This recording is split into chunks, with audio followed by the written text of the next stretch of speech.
그 1절에 보면 이 본문은 그 무렵에라고 그렇게 오늘 본문을 시작하고 있죠.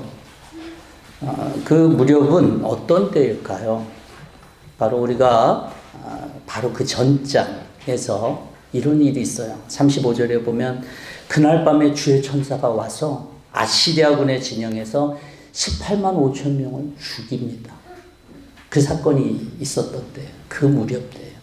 그리고 그 다음날 아침에 일어나보니까 어떻게 됐어요? 모든 사람이 다 죽어 있었고 사내립은 본국에 돌아가서 다른 사람에 의해서 죽임을 당하는 그런 일이 있었던 때예요. 하나님이 놀라운 구원의 역사를 경험한 그 순간이죠. 거의 모든 유다 백성이 이제 우리 북이스라엘, 여러분 이 사내립 누구냐면 북이스라엘 와갖고 그냥 무너뜨린 그런 왕입니다. 그러니 이제 우리도 그렇게 될 수밖에 없겠다라고 하는 그런 유다 사람들의 그런 마음들에 이제 우리 죽게 되었구나라고 하는 그러한 마음이 들었던 게 바로 얼마 되지 않은 거예요. 죽음이 목숨까지 차왔어요. 근데 그 죽음의 순간을 맞이할 때에 어떻게 됐다고요? 하나님의 능력, 정말 이해할 수 없고 설명할 수도 없는 그 하나님의 구원의 역사를 경험하게 된 그 무렵이에요. 그 무렵은 또한 이제 우리 히스기야가 지난번 그 어떤 일을 했죠? 종교개혁을 했잖아요. 그래서 모든 우상들, 신전들을 완전히 갈아엎었잖아요. 누수단이라고 하는 것조차도 그냥 부서뜨렸잖아요. 산산조각 냈잖아요. 근데 어떻게 했어요? 이 아시리아 군이 쳐들어왔어요. 무능력해요, 자기는. 근데 이게 큰일 난 거 아닐까요? 아시리아 군대가 떠나간다고 하더라도 우리가 정말 왕 하나를 믿고 왕을 믿고 우리가 모든 것들을 다 지금 이렇게 따랐는데 이렇게 한 결과가 뭐냐? 우리의 이 위기는 왕이 책임져야 되는 것 아니겠느냐라고 히스기야한테 따지지 않았겠어요? 그런데 어떤 일이 벌어졌어요? 진짜 하나님이 누구인지 모든 사람들이 알게 된 거 아니에요? 유다 사람들이. 그런 상황에서 그 무렵에 또 어떤 일을 우리가 또 생각할 수 있냐면 히스기야는 그래 하나님이 이런 하나님이니까 우리가 어떻게 살아야 돼요? 백성들한테 어떻게 얘기하겠어요? 그래 이제 우리는 하나님의 말씀대로 살아야 되지 않냐? 말빨이 좀 쓰잖아요. 속된 말로. 그렇죠? 하나님이 그 18만 5천 명을 죽였으니까 그리고 이제 자기도 종교개혁을 했으니까 이제 하나님 이제 우리가 하나님의 나라답게 하나님의 백성답게 이젠 살겠습니다 라고 하는데 드라이브를 걸 수 있지 않겠어요? 그 무렵이에요. 그런데 히스기야 생각과 기대와는 정반대로 오늘 본문은 뭐라고 얘기하고 있어요? 그 즈음에 병이 들었는데요. 그냥 병이 아니라 무슨 병이에요? 죽을 병이에요. 죽을 병. 이게 얼마나 아이러니합니까? 주님과 하나님의 나라를 위해서 뭔가 잘 살아봐야겠다라고 생각할 즈음에 엄청난 은혜와 기적도 경험했어요. 근데 죽음의 공포가 갑자기 몰려왔어요. 그럼 우리도 이런 일 종종 경험하죠. 주님 뜻대로 살기를 원합니다. 제가 이제 좀 잘 살아볼게요. 라고 했는데 갑자기 나한테 닥치는 그런 공고함과 어려움이 우리에게 다가올 수도 있죠. 히스기야처럼 죽을 병까지는 아니어도 신앙 안에서 하나님이 정말 나를 이렇게 잘 인도해 주신 것 같다. 감사함으로 이렇게 살다가 믿음으로 잘 살아보겠습니다. 라고 했는데 갑자기 힘든 상황이 닥쳐요. 저도 목회를 보니까요. 갑자기 힘든 상황이 닥치더라고요. 그건 누구나 다 똑같은 것 같아요. 여러분 그러면 이 어려움은 믿음이 없어서 당하는 걸까요? 아까 제가 그 즈음이라 그랬는데 히스기야가 그때 믿음이 약했을까요? 저는 그렇게 보지 않아요. 그 즈음에는 히스기야가 어느 때보다 큰 믿음을 갖고 있을 때예요. 하루아침에 18만 5천 명이 죽었고 자기가 죽음의 공포에서 모든 그것도 혼자만이 아니라 모든 유다 백성들이 죽음의 공포에서 다시 바뀌었는데요. 그걸 믿지 못하는 사람이 어떻게 그 믿음이 약해졌다라고 우리는 생각할 수가 없죠. 믿음이 충만하고 강할 수 있는 시기에 객관적으로는 우리가 그의 병이 이 죽을 병이 그의 믿음과 상관없다라고 하는 것을 알 수가 있어요. 여러분 신앙생활 우리 뜻대로 안 되잖아요. 근데 이제 어려움이 오거나 시련이 오면 방황하고 믿음이 흔들리는 그런 경험도 하게 됩니다. 하나님을 원망할 수도 있을 것 같아요. 이 상황에서 히스기야가 3절에서 이렇게 얘기해요. 제가 주님 앞에서 진실하게 살아온 것과 온전한 마음으로 순종한 것과 주님께서 보시기에 선한 일을 한 것을 기억해 주십시오. 억울하다는 거예요. 저는 이렇게 살았는데 하나님 왜 제가 죽을 병에 걸립니까? 라고 하는 거. 주님께 어쩐 일인가. 좀 이런 아이러니한 일들이 가끔 있어요. 하나님 믿기 전에는 안 믿을 때는 더 건강하고 자기 마음대로 살 때는 일도 잘 됐는데 하나님을 진짜 믿겠다 그러는데 일도 안 되고 건강도 문제가 생기고 그런 엄청난 고통 찾아올 때가 있어요. 제가 여기에서 한번 여러분께 질문 하나 할게요. 하나님 그럴 수 있는 분인가요? 여러분들의 믿음은 하나님은 그럴 수 있는 분인가요? 성경은요, 예스예요. 하나님은요, 우리의 뜻대로 반응하는 분이 아니에요. 하나님은요, 우리가 마음대로 움직일 수 있는 분이 아니에요. 그런 하나님이랑 우리 믿으면 안 돼요. 내가 마음대로 조절할 수 있고 내 입맛대로 따라오는 분이라면 우리가 어떻게 그분을 천지를 창조하신 하나님으로 나의 영혼을 구원하신 하나님으로 믿을 수 있겠어요? 신앙은요, 내 마음대로 하는 것이 아니라요, 하나님께 끝까지 순종하고 의지해야 되는 것을 보여주는 거예요. 하나님의 주권을 우리가 인정하는 것이 바로 신앙이죠. 여러분 이런 죽을 병에 걸려온 거 히스기야만 아니죠. 제가 조금 더 여러분들의 이해를 돕기 위해서 얼마 전에 제가 엘리야가 죽을 병에 걸렸던 적이 있었잖아요. 그렇죠? 근데 엘리야는 죽을 병 걸렸을 때 하나님 엘리야가 얼마나 신령하게 살았겠어요. 이 히스기야처럼 근데 자기 생명을 연장해 달라고 그렇게 기도하지 않았어요. 엘리야가 아니라 엘리사. 제가 또 엘리야라고 그랬네요. 엘리사가 그랬어요. 여러분 바울은 어떻게 했습니까? 빌립보서에 보면 바울은 뭐라고 그래요? 내게 사는 것은 그리스도니 죽는 것도 유익하대요. 오히려 주님께 가는 게 더 낫다라고 얘기를 합니다. 바울은. 죽음에 대해서 그는 결코 두려워하는 그런 것처럼 보이지 않았어요. 여러분 죽을 상황에서 이렇게 나 죽고 싶지 않습니다 이런 게 믿음 없는 거냐고요? 여러분 그런 거 아니에요. 오늘 본문은 그걸 보여주는 게 아니에요. 죽을 상황이 됐을 때 죽을 병이 걸려도 죽음 앞에서 그것을 자연스럽게 받아들이는 것도 한편의 모습으로 성경이 얘기해 주고 있고, 히스기야처럼 자신이 죽을 병이 정말 낫기를 원하는 마음으로 간절히 기도하고 나아가는 길도 있다라고 하는 것을 보여주는 거예요.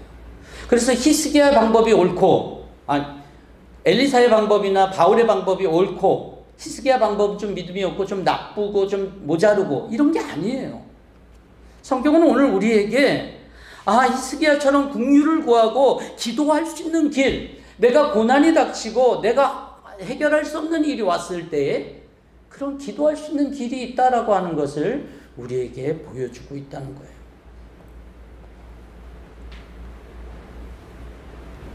그러면 히스기야가 왜 이렇게 기도했을까라고 했을 때 우리가 클루가 있죠. 그 무렵에 어땠다고요? 하나님이 어떤 분인지 경험했던 거예요. 18만 5천 명이나 되는 사람 한 번의 성장으로 만들 수 있는 그 하나님 앞에 기도하지 않는다라면 누구한테 기도하겠어요? 하나님이 어떤 분인지를 경험했기 때문에 이전에 하나님의 능력을 보지 못했다면 이렇게 강구할 수 있었을까라는 생각이 듭니다. 여러분, 오늘날 또 우리는 하나님의 능력, 하나님이 우리 가운데 행하신 능력들을 보고 우리가 또 다른 기도와 우리가 상상할 수 없는 것들까지도 우리는 간구하고 기도할 수 있어요. 저와 여러분들에게 하나님이 우리 가운데 허락하신 능력, 하나님이 정말 불가능과 같이 했던 일들을 예수를 믿는 사람들에게는 다 했던 일이 있어요. 뭡니까? 바로 예수 그리스도를 믿음으로 우리 가운데 영생 주시는 아니에요. 이게 여러분 대단한 능력 아닌가요? 저와 여러분들은 죄인이고 하나님 앞에 보기에는 악한 자들인데도 불구하고 예수 그리스도를 통해서 우리 같은 사람을 하나님의 자녀 삼아 주시고 예수 그리스도를 통해서 우리에게 생명을 주신 것은 이거는 엄청난 능력이죠. 우리는 그 사실을 믿고 내 삶에서 그런 일이 벌어졌구나 라고 하는 것 때문에 우리는 또 다른 것을 기대하며 나갈 수 있는 거죠. 또 다른 것에 대해서 기도할 수 있는 거겠죠. 그래서 여러분, 우리 예수님이 나를 구원했다라고 하는 이 구원의 확신과 이 구원의 경험이 우리 믿음의 삶에서 얼마나 중요한지 몰라요. 예수 그리스도를 믿는 믿음의 확실한 사람들은 그 믿음의 기초에서 하나님을 향한 더 큰 믿음의 기도 또는 그 다음에 믿음의 스텝, 믿음의 사건으로 인도함 받거나 그 시간 속에서 이렇게 견딜 수가 있는 것이죠. 여러분, 믿음의 스텝은 늘 기도를 통해서 통과하는 것 같아요. 히스기야뿐만이 아니라 모든 믿음의 선배들을 보면 믿음의 다음 스텝을 우리가 걸어갈 때 어떻게 걸어갈 수 있냐, 어떻게 통과할 수 있는가라고 할 때 늘 기도였던 것 같아요. 히스기야가 어땠다고요? 얼굴을 벽 쪽으로 돌리고, 오늘 본문에는 그렇게 얘기를 하고 있어요. 얼굴을 벽 쪽으로 돌리고. 그럼 성경 어디에도 얼굴을 벽 쪽으로 돌리고 기도했다는 기록이 없어요. 히스기야는 그랬어요. 얼굴을 벽 쪽으로 돌리고. 제가 이 말씀을 준비하면서 예전에 제가 선생님한테 혼이 나갖고 어렸을 때죠. 예전에는 어떻게 했냐면 여러분들 중에서 경험하신 분들도 있을 텐데 교실에서 나가서 벽 보고 손 들고 서 있어 이러잖아요. 그래 본 적이 없었을 거예요. 저는 그래 봤어요. 그래서 벽 보고 손을 듭니다. 벽 보고 이렇게 손을 들고 한참 동안 했어요. 그러면 선생님 내려 뭐 그러기도 하죠. 또 얼마 전에 좀 오래된 시간들인데 그 아이들을 상담하거나 이렇게 조금 성향이 좀 가격하고 소위 말 안 듣는 아이들을 이렇게 좀 훈육하거나 그럴 때 전문가들이 와서 어떤 방법을 취하는 걸 보게 되냐면 구석에 가서 아이로 하여금 가만히 있게끔 하더라고요. 벽을 보고 가만히 있게끔. 걔가 막 이렇게 움직이고 그러면 엄마가 걔를 가만히 잡아주고 거기를 보게끔 하더라고요. 그럼 아이가 이제 조금 캄다운이 되고 캄다운이 된 다음에 이제 엄마랑 같이 얘기하는 모습을 보는 것들을 제가 TV에서 한번 본 적이 있어요. 히스기야도 얼굴을 벽을 향했을 때 그는 마음이 물론 이 지금 굉장히 타는 듯한 마음이겠지만 그럼 벽을 보게 되면은 한 가지가 있어요. 한 가지만 생각하게 돼요. 제가 그 벽 보고 있을 때 어땠냐면 내가 잘못한 게 뭐지? 자꾸 그 생각만 하는 거예요. 내가 뭐 때문에 이런 일을 당해? 때로는 선생님 맞아. 내가 잘못했지. 그래서 내가 벌 받는 게 맞아. 뭔가 벽을 보면요. 뭔가 이 생각들이 다 하나로 이렇게 붙잡히는 것 같아요. 이렇게 막 이런 생각 저런 생각이 아니라 그냥 하나로 이렇게 쫙 모아지는 거죠. 히스기야가 벽을 향해서 볼 때 무엇을 생각했을까?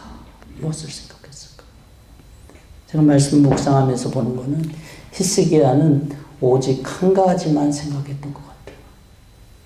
하나님만 생각했죠. 하나님께만 집중해서 기도했다라고 하는 거예요. 여러분, 왜 그럴 수 있냐면 내가 죽을 병에 걸렸잖아요.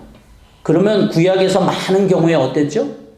선지자들에게 가서 기도를 요청한다거나, 내가 무슨 큰일이 있으면 선지자들이나 예언자들에게 가서 부탁을 한다든지, 아니면 용한 사람을 찾아가야 되잖아요. 근데 히스기야가 그러지 않았다는 거예요. 이사야를 붙잡지 않았다니까요. 그리고 벽을 봤어요. 그거는 바로 히스기야의 기도가 바로 하나님께로만 집중했다는 것을 얘기해 주고 있어요. 당시에 이사야 선지자가 어떤 선지자입니까? 여러분, 성경에서 이사야 분량이 제일 많은 거 알죠? 구약에서. 엄청나요. 그 당시에 이사야 선지자가 대단한 사람 아니었을까요? 네, 하나님의 말씀을 전하는 자로서. 그러면 그 정도 됐으면 이사야 선지자를 이렇게 붙잡고 뭘 어떻게 해보려고 그럴 거 아니에요? 근데 그러지 않았다니까. 얼굴을 벽을 향하여 드리는 그 기도는요, 오직 하나님께로만 집중하는 기도를 얘기하는 거예요. 저는 오늘날 우리의 기도가 왜 안 될까라고 했을 때 하나님께 집중하지 않기 때문이라고 봐요. 너무 산만해서 너무 많은 생각 때문에 정작 기도에 집중하면서 발견해야 될 하나님은 놓치고, 이건 어떻게 해야 되지? 저건 어떻게 해야 되지? 이 시간 이후에 뭘 해야 되지? 라고 한다라면 그 기도 시간은 그냥 땜빵이 될 수가 있어요. 하나님께 집중하지 않는 기도의 시간은 시간을 들여도 하나님께 집중을 못하기 때문에 하나님과의 교제라든지 하나님과의 교통이라든지 하나님과 동행이라든지 이런 것들과 거리가 멀게 되죠.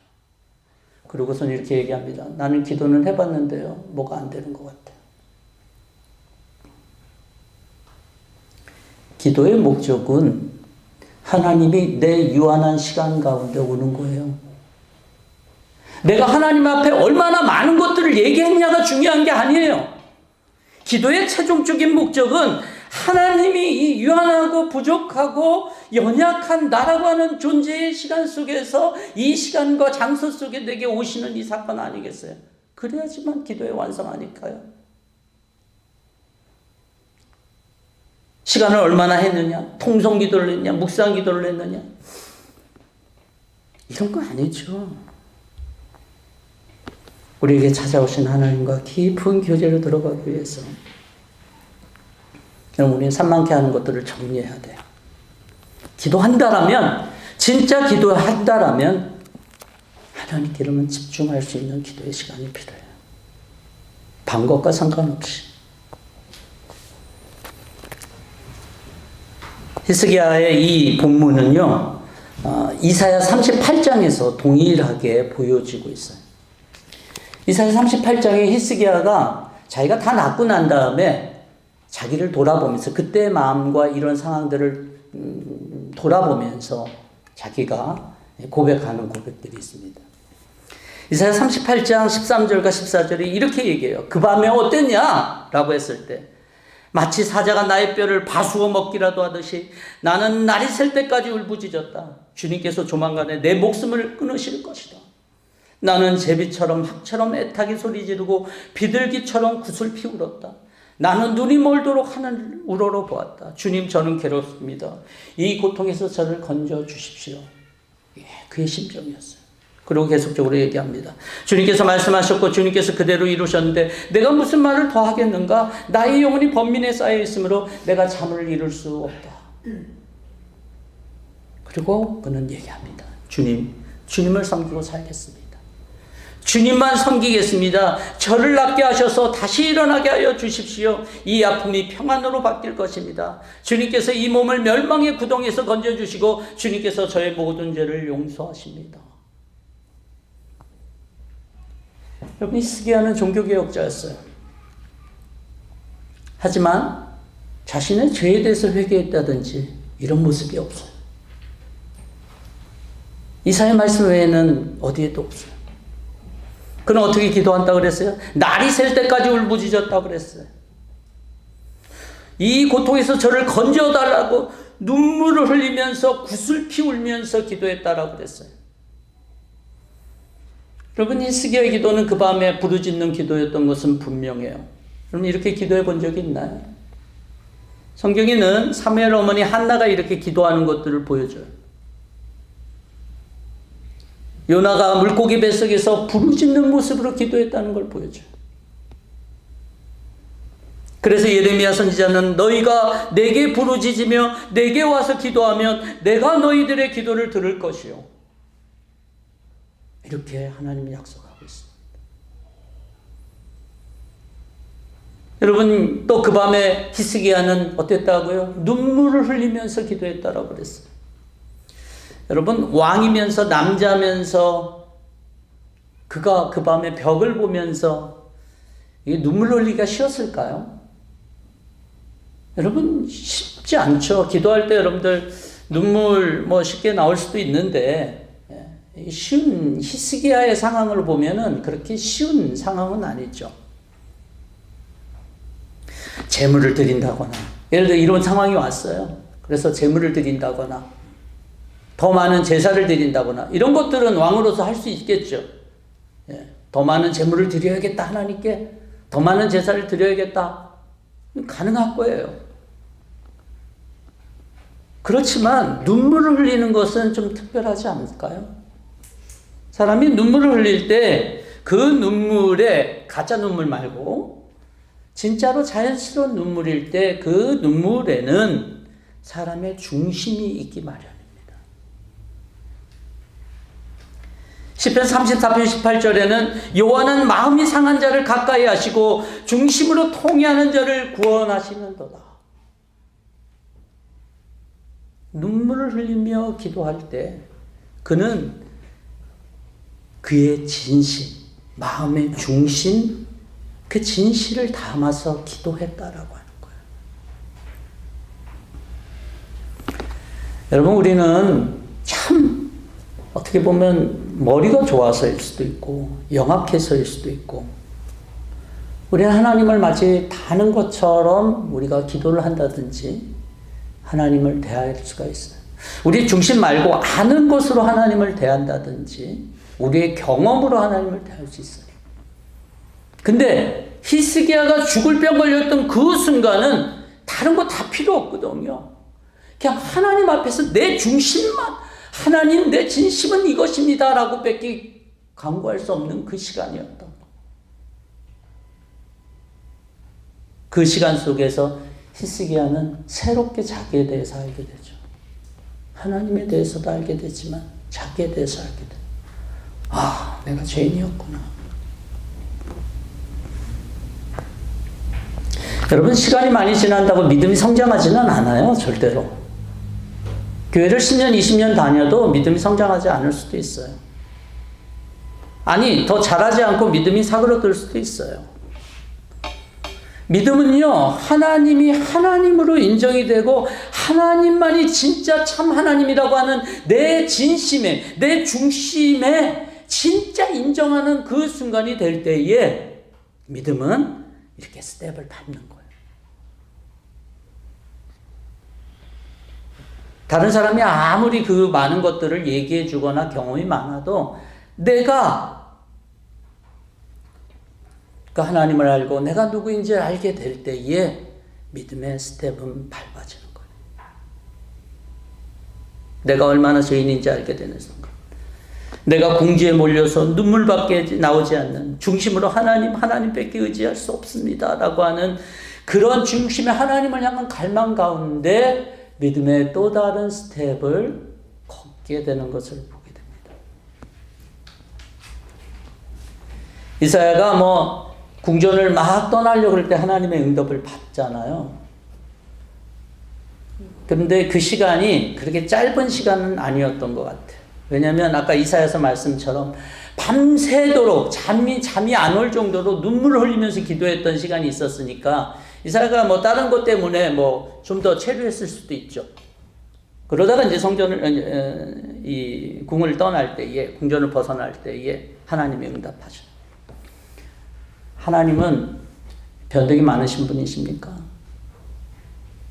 하나님 그렇게 생각했으면 뭐 그렇게 하지도 마시지. 하나님 변덕이 많으신 분이에요? 아니에요. 하나님은 절대로 변덕이 많으신 분이 아닙니다. 하나님께서 이렇게 얘기를 하셔요.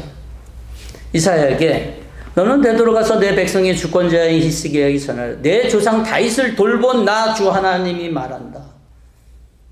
하나님이 뭐라고 얘기하시냐면 나 다윗을 돌본 나 주 하나님이 말한다. 왜 다윗을 하나님께서 얘기하실까요? 성경에 보면 계속 다윗 얘기를 하세요. 다윗. 왜 하나님 다윗을 얘기하시지? 다윗은 벌써 이미 몇백 년 전에 죽은 사람 아니에요, 다윗은. 근데 왜 다윗을 얘기할까요? 하나님은요, 약속을 지키시는 하나님이라는 거예요. 하나님은요, 계획을 갖고 계시되, 계획을 끝까지 이루시되, 그 계획 속에서 하나님의 사람들이 믿음으로 변화되고, 하나님의 사람들이 믿음 속에서 성숙되기를 원하시는 분이세요. 여러분, 한나가 아까 전에 기도했다고 그랬잖아요. 사무엘을 하나님께서는 미리 예비하셨죠. 사무엘을 통해서 하나님께서 하실 계획들이 있는데, 역사가 있는데, 요나가 아까 전에 부르짖었다고 그랬잖아요. 조금 있으면 물고기 바깥으로 나와서 니느웨 갈 것들에 대해서 하나님 계획하셨죠. 하나님의 사람들에게는 그때 그 시간, 부르짖으면서 기도하면서 그 믿음의 사건, 자기 자신에게 하나님이 새롭게 보이는 믿음의 사건, 나 자신이 새롭게 보이는 그 믿음의 사건이 필요한 거예요. 그래야지 그 다음 하나님의 사명을 감당할 수 있기 때문에 그래요. 믿는 사람들이라면요, 믿음이 변화되는 사건이 꼭 필요해요. 진짜 하나님이 누구신지. 우리 인생의 주인이 바로 하나님이지 알게 되는 그 사건들이 믿음을 통해서 필요하죠. 믿음의 시간 속에서 하나님은 정말 내 인생을 주관하시는 분이시구나 라고 하는 것을 깨닫게 되죠.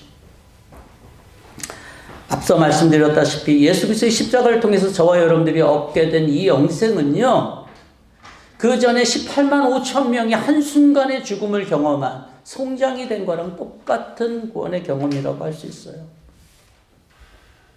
그렇지만 그러한 하나님의 구원을 받은 사람도 과연 하나님을 믿는 믿음이 무엇인지를 알게 되는 시간들이 우리에게 새롭게 필요하다는 거예요. 한번 그렇게 구원받으면 평생을 가는 게 아니라니까요. 자동으로 에스컬레이터처럼. 믿음의 시간은 그렇게 안 가게 돼 있어요. 스타트가 됐으면 그 다음에 믿음, 하나님에 대한 믿음이 우리에게 새롭게 경험돼야 된다는 거예요. 바울은 로마서에서 그래서 믿음에서 믿음으로 이르는 사건에 대해서 얘기를 하고 있어요. 하나님의 사람들이 하나님을 믿는 그 믿음의 사건들을 통하여 살아낼 때에 하나님이 증거되죠. 자기 자신에서 증거될 뿐만 아니라 내 삶이 다른 사람들에게도 증거가 됩니다. 저 사람이 믿는 하나님은 진짜 하나님인가 봐. 하나님은 우리가 믿음의 사건을 통해서 내 인생을 해석하게 하고 믿음 안에서 믿음으로 나아가게 되는 것. 고통이나 때로는 피할 수 없는 죽음의 순간이라도 하나님은 그 사건을 통해서 하나님의 사람들의 믿음을 단련시키시고 하나님을 드러내시고. 여러분, 히스기야가 이렇게 낫게 산 사건의 결과는 뭘까요? 한 사람만 그렇게 낫게 된 거예요? 아니요. 이스라엘 백성들은 하나님이 누구인지 진짜 알게 된 거예요. 왕이 병들어 죽게 됐다는 걸 몰랐을까요? 이사야가 이제 집 정리하십시오라고 했어요. 그렇죠? 그랬다 그러면 모든 사람들이 다 알고 있다는 얘기예요. 근데 하나님이 그 사람을 살려주시고 그가 하나님 앞에 기도할 때 살아났을 때의 그 시간들을 통해서 이제 이스라엘 백성들 모두가 하나님 누군지 다시 알게 되는 거죠. 저와 여러분들의 고통의 시간들이 있을 수 있습니다. 죽음과 같은 시간들이 우리 가운데 올 수 있어요. 그때 믿음의 스텝을 가지고 우리가 넘어가야 돼요. 한나가 괴로운 마음으로 주님께 나아가 흐느끼면서 하나님 앞에 오는 그 시간이 있었던 것처럼, 요나가 물고기 뱃속에서 고통 가운데 하나님 앞에 간구하고 기도하는 시간, 그것이 필요했던 것처럼, 히스기야가 얼굴을 벽을 향하여 돌리면서 기도했던 시간이 그에게 반드시 필요했던 것처럼, 그걸 통해서 진짜 하나님의 구원받은 사람, 믿음의 사람으로 변화되는 시간, 그래서 그의 사명을 감당하게 되는 그러한 시간들이 그에게 있었던 것처럼, 저와 여러분들에게도 평생을 살아가는 것 아닙니까? 근데 하나님이 가짜 하나님이면 안 되잖아요.